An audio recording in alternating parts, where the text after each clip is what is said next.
Shalom. Apa kabar semuanya? Luar biasa ya, puji Tuhan. Saudara, hari ini kita merayakan atau memperingati kebangkitan Yesus Kristus yang luar biasa bagi setiap kita. Terima kasih kesempatan ini Bapak Gembala untuk saya menyampaikan kebenaran firman Tuhan.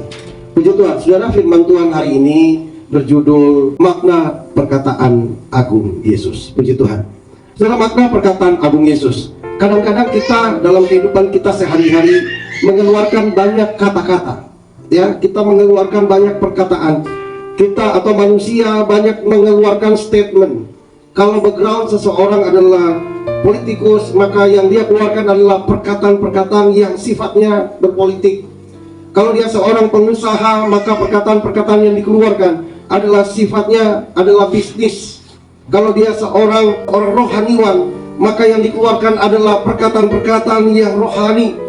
Saudara-saudara, jadi perkataan itu selalu membawa atau selalu keluar dari background, latar belakang seseorang. Nah, tapi ada kadang-kadang kata-kata yang kosong sekalipun backgroundnya adalah baik. Nah, hari ini kita akan melihat makna sebuah kata-kata, makna sebuah ucapan yang luar biasa yang keluar dari seorang yang dahsyat.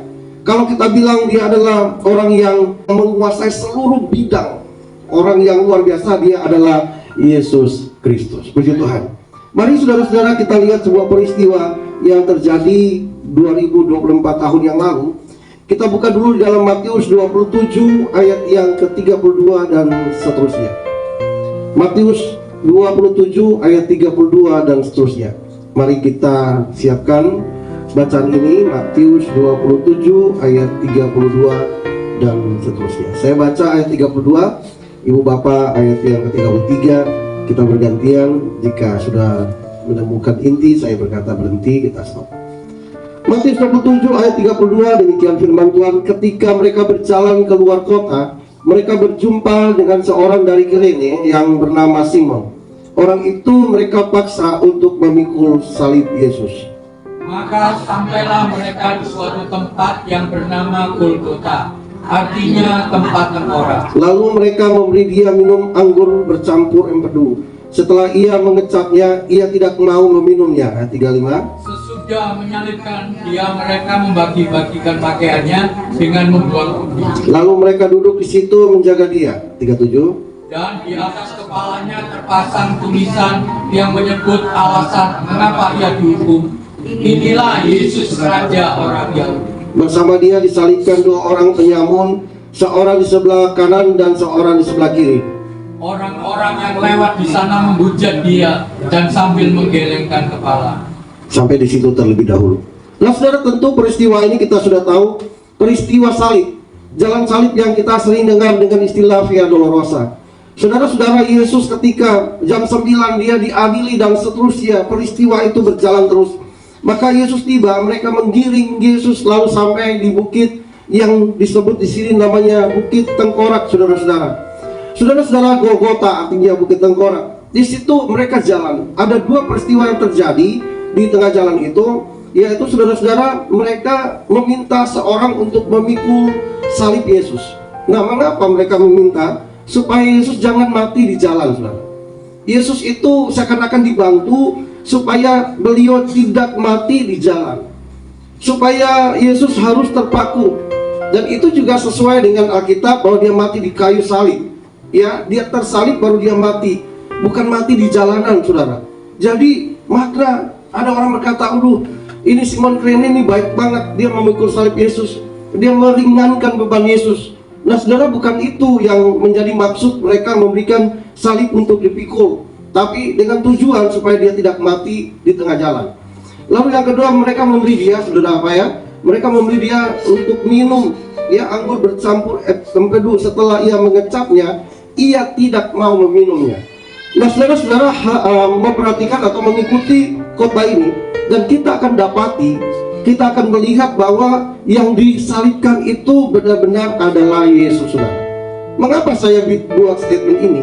Karena ada banyak orang mengatakan bahwa yang disalib bukan Yesus, tapi seorang murid yang menyerupai Yesus.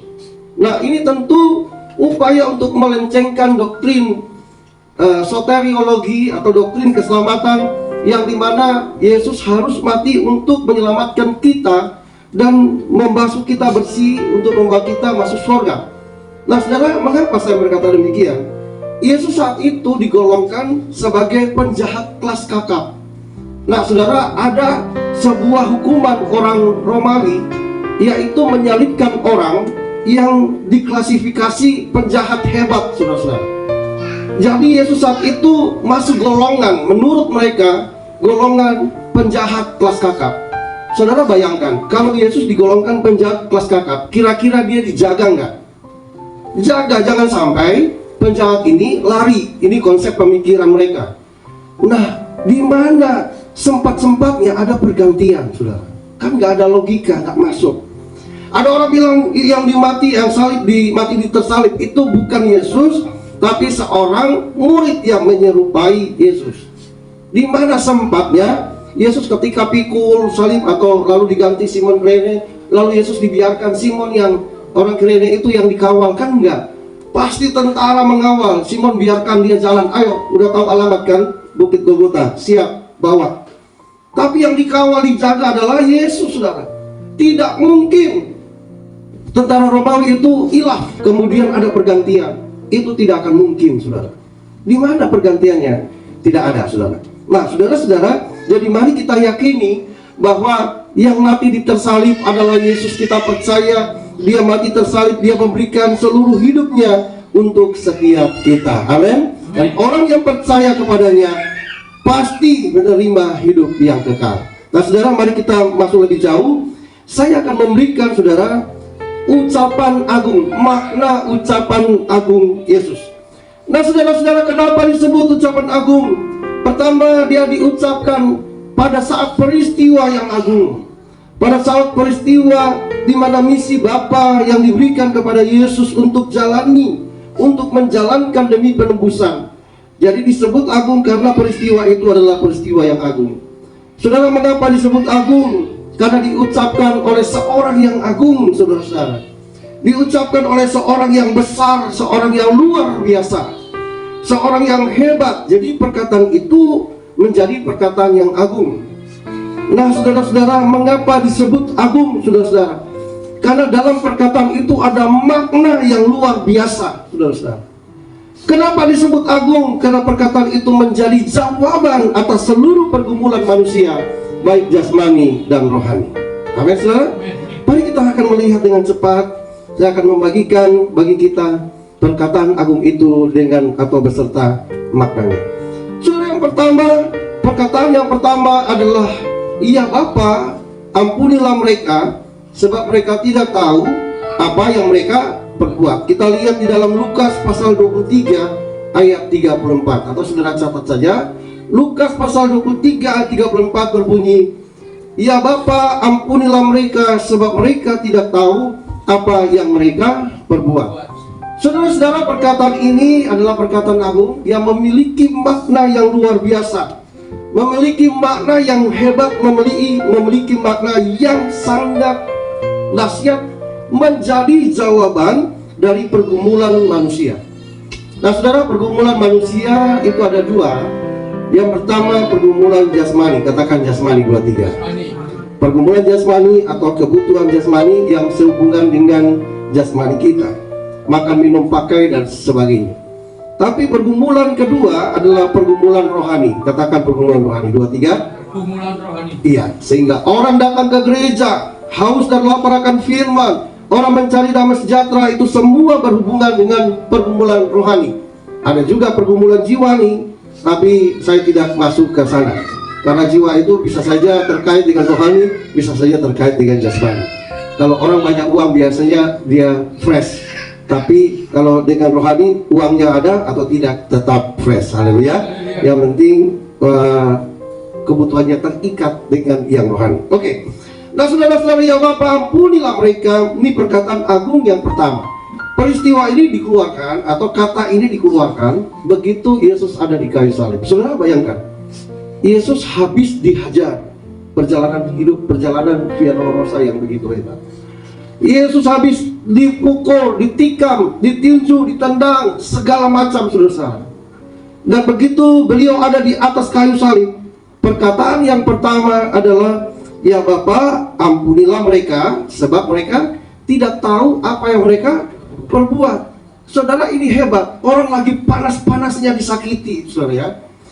Orang lagi panas-panasnya dizolimi begitu. Orang lagi hebat-hebatnya habis diinjak, diludah, dipakul, diseret, ditendang, saudara ya.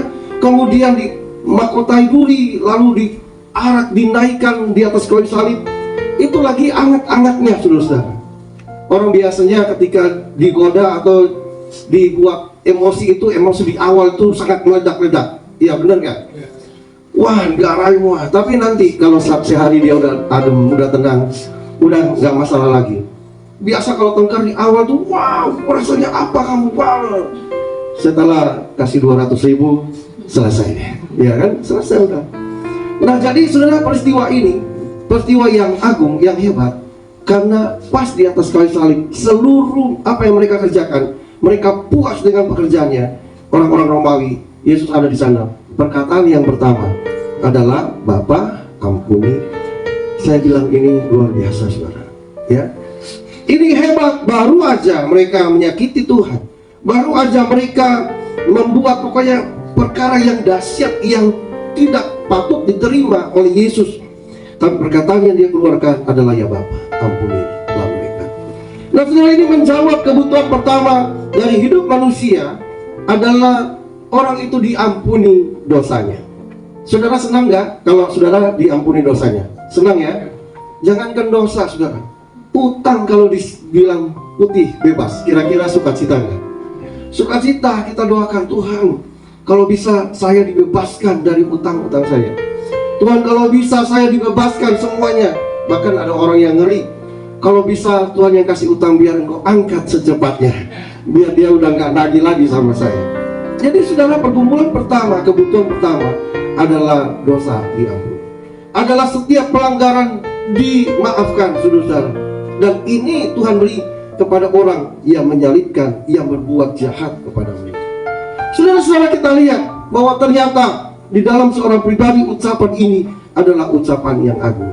Dari Jumat Agung hari ini, Tuhan mau ucapan yang pertama kita juga jalankan. Yaitu apa, saudara? Tertuang di dalam doa Bapa kami, seperti kami juga mengampuni orang yang bersalah kepada kami.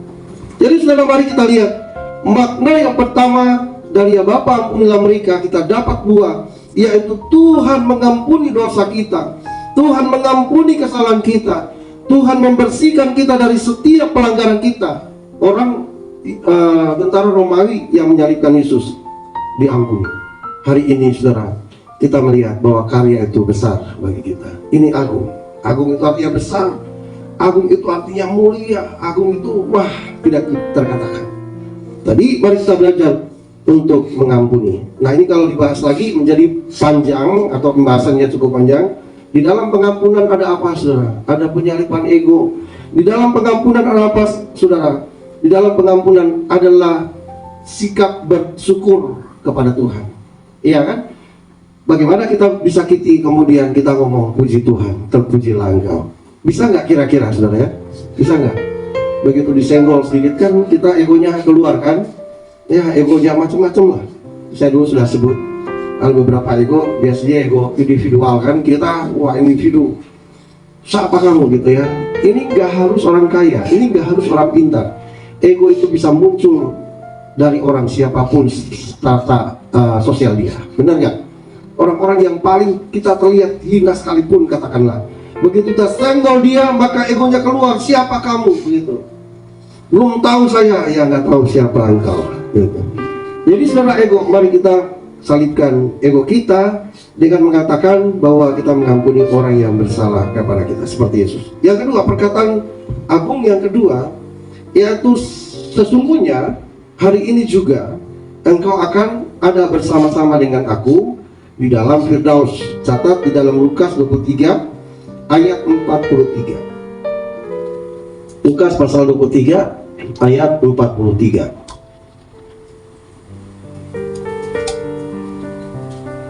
Lukas 23 ayat 43. Coba kalau sudah dapat, saudara baca. Kalau ada yang buka, sudah. Coba dibaca 2, 3.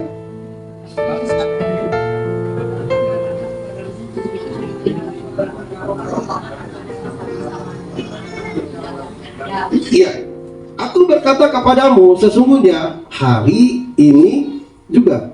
Jadi waktu yang dia beri kapan? Hari ini juga.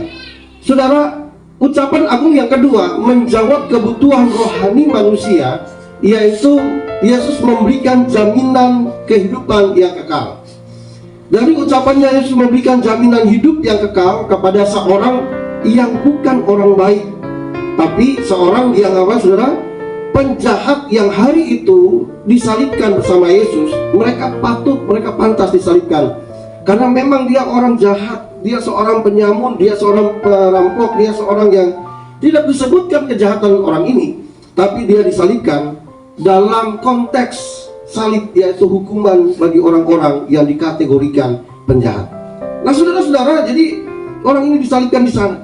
Dia berkata, ya Mesias, ya Yesus, engkau, dia tegur dulu temannya di sebelah, engkau nggak sungkan sama dia, kita ini layak. Ternyata dia mengenal, ternyata dia tahu siapa yang disalibkan bersama dengan mereka, siapa yang disalibkan di sebelah dia. Dia tahu bahwa Yesus anak Allah, Yesus adalah yang datang untuk menyelamatkan. Tuhan, kalau engkau sampai engkau di sana, jangan lupa akan aku.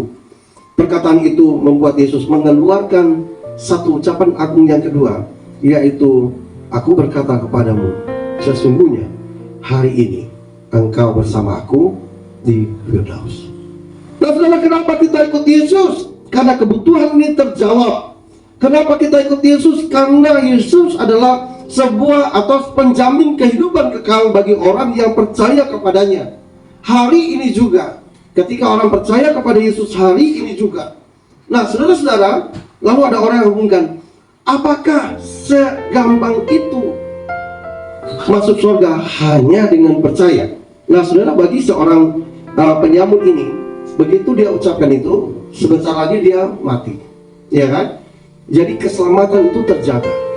Tapi ketika kita yang masih hidup dalam umur-umur kita patut untuk menjaga, merawat, kita patut untuk mengembangkan diri, untuk melihat bahwa perkataan ini dari Yesus dikeluarkan dengan agung dan jaminan pasti. Tapi ada banyak orang yang kemudian keluar dari itu. Nah, saudara, yang kedua, perkataan agung itu menjadi jaminan bagi setiap kita. Dan saudara, hari ini kita merayakan Yesus mati. Kematian Yesus hari ini yang kita peringati bukan sebuah kekalahan, tapi adalah sebuah kemenangan. Adalah sebuah kemenangan, saudara-saudara. Murid-murid berkata, Tuhan, jangan engkau pergi ke sana, nanti engkau ditangkap dan dibunuh. Yesus bilang, hai iblis, keluar, enyahlah engkau. Murid Yesus dihardik dengan perkataan hai iblis. Nah, saudara, Yesus memberikan jaminan bagi kita. Saudara percaya di dalam Yesus keselamatan diberi, amin? Iya, tapi selama kita hidup, kita harus benar-benar menjaga. Selama kita hidup, ini penyamun enak sekali. Setelah sudah hari ini juga engkau berada dengan aku di Firdaus. Langsung dia meninggal, saudara ya. Enggak langsung pas detik itu, tapi beberapa saat kemudian dia meninggal. Jadi tidak ada kesempatan untuk dia menjual Yesus dan sebagainya. Mari kita jaga keimanan kita. Perkataan agung yang kedua adalah jaminan. Dia menjawab jaminan, dia menjawab kebutuhan rohani tentang keselamatan setiap manusia. Orang-orang beragama, orang-orang membangun keimanan, kepercayaan untuk tujuan masuk di dalam kekekalan, masuk di dalam surga menurut konsep mereka. Tapi hari ini surga yang kita idamkan adalah surga yang benar-benar pasti di dalam Tuhan. Amin. Puji Tuhan. Yang ketiga, perkataan agung yang ketiga, itu tertulis di dalam Yohanes 19 ayat 26 sampai yang ke-27 dengan perkataan ini, ibu, inilah anakmu. Lalu dia noleh ke ibunya, inilah ibumu, ya. Nah, noleh ke ibu, inilah anakmu, dan noleh kepada Yohanes, inilah ibumu. Murid yang dia kasih dan murid-murid saat itu. Nah, saudara-saudara, perkataan ini Yesus beri untuk menjawab kebutuhan manusia. Yang ketiga atau kebutuhan jasmani yang berikut adalah Yesus adalah figur yang selalu membangun hubungan baik. Ini bisa bicara tentang hubungan saudara-saudara di dalam kehidupan kita bersosial, ini juga bisa bicara dalam hubungan di dalam kita membangun sebuah organisasi pelayanan, saudara-saudara, bahwa Yesus menjadi jembatan, saudara, bagi murid-muridnya kepada Yesus, kepada ibunya, dan ibunya kepada murid-muridnya. Ya, jadi saudara, bukan lagi masalah jasmani, tapi Tuhan bilang, inilah ibu. Hai ibu, inilah anakmu. Kalau saya boleh berkata di tempat ini, kita semua adalah sebuah komunitas yang saling menjaga hubungan kita. Amin. Melalui Jumat Agung ini, perkataan yang ketiga, kita menjaga komunitas kita, saudara-saudara. Kita menjaga hubungan kita. Kalau bicara ibu dan anak, bicara tentang yang dituakan atau yang lebih tua dengan yang lebih muda.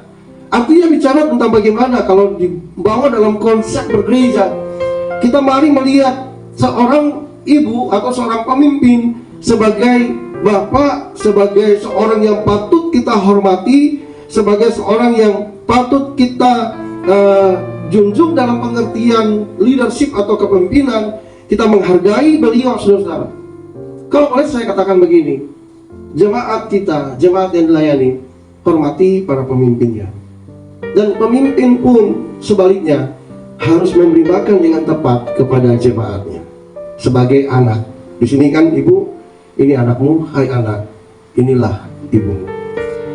Secara pelayanan, saudara-saudara, jemaat menghormati kepada pemimpinnya. Makna perkataan yang ketiga, lalu dalam pelayanan ini, para hamba-hamba Tuhan sebagai konsep pelayanan harus melayani jemaat dengan baik, memberi makan dengan baik, memberi makan dengan tepat, saudara-saudara, sehingga kita sungguh-sungguh menjaga, misalkan ajaran-ajaran dalam hai ibu inilah anakmu, hai anak inilah ibumu, artinya bagaimana komunitas itu terus dijaga. Maka beban yang diberikan Yesus kepada Maria, ibunya, adalah bagaimana terus merangkul, menjadi pengganti ketika Yesus pergi. Ibu Yesus atau Maria merangkul murid-muridnya, ayo supaya jangan tercerai-berai, sini. Dia berkata kepada murid-muridnya, atau murid-muridnya melihat, ya kalau dulu kita mendekat sama Yesus, sekarang Yesus sudah mati, berarti apa? Kita harus sandarkan. Tidak ada doktrin yang hubungannya dengan keselamatan untuk kali ini, tapi selama masih hidup, yang Tuhan ingin ajarkan, mari hormati satu dengan yang lain. Ya, mari kita hormati satu dengan yang lain, saudara. Kalau pergesekan, kalau masalah-masalah kecil itu biasa, bisa terjadi. Tapi kita harus lihat, inilah bapak kita, inilah ibu kita. Dalam penggambaran saya lebih muda dari jemaat, tapi dalam konsep kepemimpinan, mereka jemaat harus menghargai sebagai seorang pemimpin dan seorang bapak, begitu ya. Oke, puji Tuhan. Yang ketiga, saudara-saudara, perkataan agung yang ketiga, kita cepat karena ada 7, saya berusaha untuk tuntaskan dengan cepat. Karena biasanya kalau ada PR-nya nggak selesai, saudara ya. Jadi selesaikan hari ini dalam waktu tempo dan sesingkat-singkatnya. Yang keempat, saudara, Matius 26 ayat 46 dan Markus, dan ada juga saudara-saudara referensi yang lain. Tapi saya bacakan perkataan yang keempat, berbunyi begini, Eli Eli lama sabachthani, artinya Allahku, mengapa engkau meninggalkan aku? Nah, saudara, setiap kali saudara baca di dalam Alkitab, ada yang langsung diartikan Eli Eli lama sabachthani, yang artinya berarti ini bahasa bukan bahasa Yunani, bukan bahasa Ibrani. Nah, kebetulan Eli Eli lama sabachthani ini adalah bahasa Aram, saudara ya. Karena pada waktu itu berkumpul orang Ibrani dan sebagainya. Nah, jadi harus diartikan supaya pembaca ini mengerti. Nah, saudara, ungkapan ini dikutip dari Mazmur 22 ayat yang kedua. Bagaimana Daud, dia berdoa, Allahku, mengapa engkau meninggalkan aku? Dia bernyanyi, dia bermazmur, dia mengeluarkan kata-kata ini. Ini bicara tentang apa, saudara? Kalau bukan Tuhan yang bersama kita, kita nggak bisa apa-apa. Amin, saudara? Kalau bukan Tuhan bersama kita, Daud, dia berkata dia merasa kesepian kalau nggak ada Tuhan. Dia merasa sendiri kalau Tuhan meninggalkannya. Ini kutipan dari Mazmur 22 ayat yang kedua. Tapi Yesus mengatakan, mengulangi lagi perkataan ini sebagai ungkapan bahwa hari itu memang benar-benar keilahian Yesus itu sungguh-sungguh meninggalkan Tuhan supaya dia harus menuntaskan misi, dia harus mati, saudara. Kalau roh masih bersama dengan tubuh, itu nggak akan mati-mati. Jadi harus keluar. Nah, kita lihat konteks aslinya di Mazmur itu. Daud memuji Tuhan, tapi dia berkata, ya Allahku, Allahku, mengapa engkau meninggalkan aku? Jadi, saudara, ada orang bilang, loh, dia bukan Allah berarti. Yesus ngomong, ya Allahku, Allahku, mengapa engkau meninggalkan aku? Tapi Yesus mengutip perkataan ini dari seorang yang bernama Daud, yang ketika dia selalu merasa, Daud itu artinya yang dicintai atau yang dikasihi. Daud selalu mengambil kecapi, dia dekat dengan Tuhan. Tapi ada saat-saat sama ya seperti kita. Saudara, pernah nggak ada saat-saat namanya titik nol, kita merasa kering hampa dan tak ada artinya? Amin, saudara, bisa ya? Merasa kering hampa dan tidak ada artinya. Kita merasa kita nggak berguna. Sehebat-hebatnya seseorang, saudara, dia pasti ada titik nol di dalam hidupnya, saudara. Ada seseorang yang gagah perkasa sekalipun, ya, dia pasti ada titik nol di dalam hidup. Nah, saudara-saudara, jadi ini Eli lama sabaktani, ini adalah perkataan Daud sebenarnya. Daud ingin mengungkapkan, kalau bukan engkau yang ada bersamaku, aku tidak bisa berbuat apa-apa. Allahku, mengapa engkau meninggalkan aku, dengan punya esensi definisi, kalau engkau pergi tinggalkan aku, habislah hidupku. Aku gak bisa tanpa engkau. Goliat ditumbangkan bukan karena Daud yang hebat, tapi karena kuasa Tuhan yang menyertai. Ayat ke berapa? 5 ya. Yohanes 17 ayat 28. Ayat itu ada kata yang dikeluarkan adalah aku haus, saudara. Secara jasmani kita melihat bahwa Yesus menjalankan hukuman, Yesus menjalankan jalan Via Dolorosa itu, dan tentu dia mengalami kehausan. Saudara, walaupun musim dingin malah tenggorokan kita cepat kering juga kadang ya. Kita di AC itu bukan berarti kita nggak cepat haus. Di AC pun kita bisa cepat haus. Apalagi kita bekerja itu kehausan itu bisa saja datang dengan tiba-tiba, karena itu adalah sebuah kebutuhan jasmani ya. Makan, minum, dan pakai. Ini adalah kebutuhan primer. Jadi saudara-saudara, aku haus sehubungan dengan kegiatan perjalanan kayu salib. Yesus ada di sana, tentu secara jasmani dia juga mengalami kehausan. Tapi saudara-saudara di sini punya pengertian yang dahsyat, pengertian yang hebat yang perlu kita ambil. Bicara tentang bagaimana kita berseru kepada Tuhan. Ini kebutuhan jasmani, saudara, tentang kehausan. Nah, saudara, Yesus di awal sudah menjawab kebutuhan rohani, tapi ketika kita punya persoalan secara jasmani juga, hari ini kita pulang, Tuhan, aku serahkan seluruhnya kepada. Saudara masih punya pergumulan, saudara? Masih ya? Selama hidup di dunia, kita masih punya pergumulan. Kita masih punya beban, kita masih punya doa. Dan doa itu Yesus ajarkan di kayu salib. Berserulah kepada Tuhan. Berserulah meminta. Yesus ngomong, aku haus, kepada siapa, saudara? Ayo, kepada siapa? Apakah kepada orang-orang di bawah sana? Enggak juga. Dia nggak butuh. Bahkan mereka kasih anggur asam, dia nggak mau minum. Mereka ini luka yang perih-perih, tambah perih, gak karu-karuan, saudara. Dia nggak butuh dari mereka. Tapi ini adalah sebuah pelajaran baik bagi kita.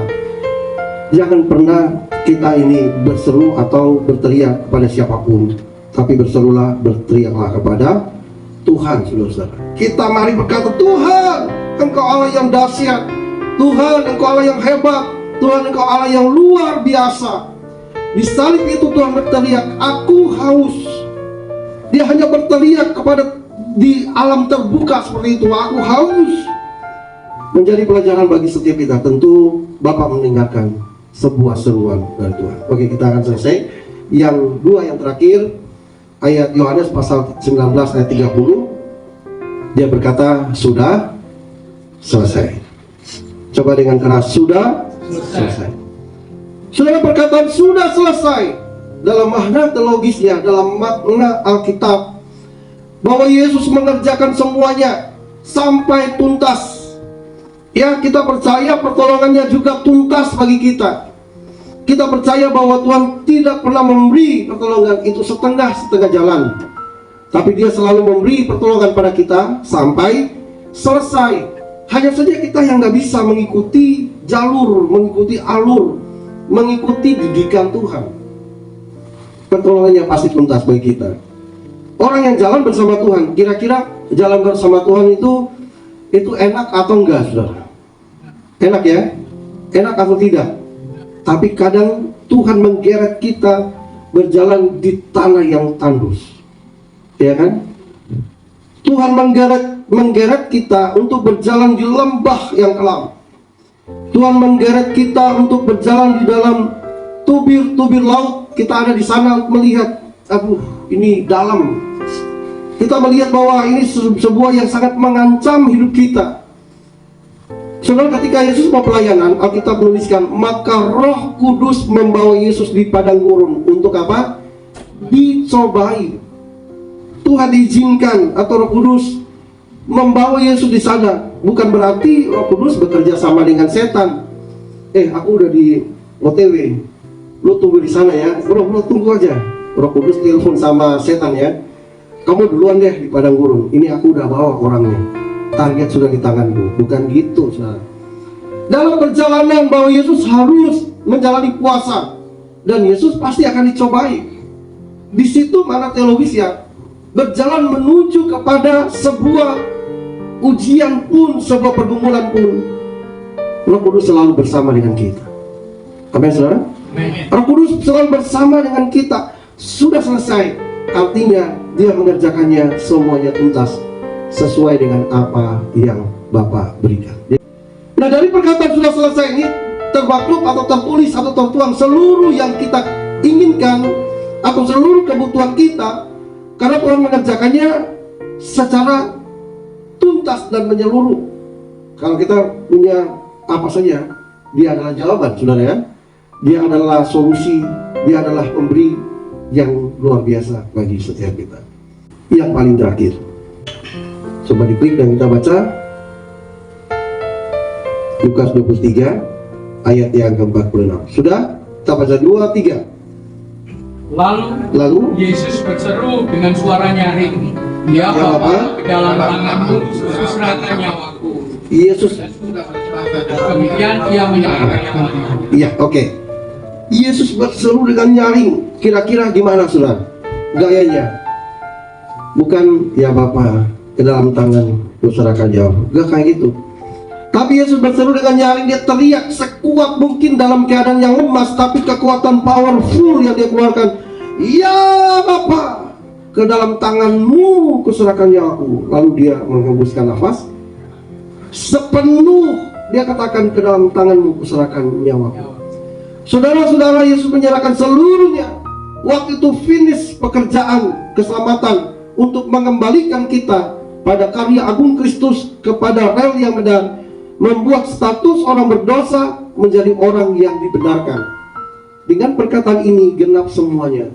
Coba saudara, ketika Yesus mau mati, Dia ada sedikit saja pemberontakan, maka batallah seluruh yang Dia kerjakan. Jadi ya Bapa, kuserahkan nyawaku, ini artinya penyerahan penuh sampai menghembuskan nafas terakhir. Yesus sama sekali tidak berdosa di dalam kemanusiaannya, saudara-saudara. Ketika Dia ada sebagai manusia, saudara, Dia tidak berdosa sedetik pun, setitik pun melakukan kesalahan. Ini bicara tentang di akhir hidup, di akhir hembusan nafas terakhir, Dia masih terus mengandalkan Tuhan. Dia masih mengerjakan dengan tuntas. Ya Bapa, ke dalam tanganmu kuserahkan nyawa. Dan Dia selesai. Hari ini kita lihat ada perjamuan ya. Ini Tuhan bilang, makanlah menjadi peringatan akan aku. Mari saudara, jangan pernah putus asa dan menyerah. Kita menyerahkan hidup kita ke dalam tangan Tuhan. Selagi kita hidup, kita menyerahkan semuanya sampai kita tutup mata. Saudara, ini bicara juga tentang deadline usia. Saudara, Yesus meninggal di usia berapa? 30. Nah saudara, deadline usia. Saudara, sampai kapan usia kita? Kita nggak tahu. Tapi mari, selama kita masih bernafas, kita terus menjaga semuanya, kita terus setia melayani Tuhan, kita terus setia mengiring Tuhan. Dan ketika kita meninggal, perkataan ini yang akan keluar bukan mungkin dari mulut kita, tapi Tuhan melihat bahwa dia adalah orang yang setia. Dengan perkataan, ke dalam tanganmu ku serahkan nyawaku, seluruh paket menjadi sempurna. Selesai.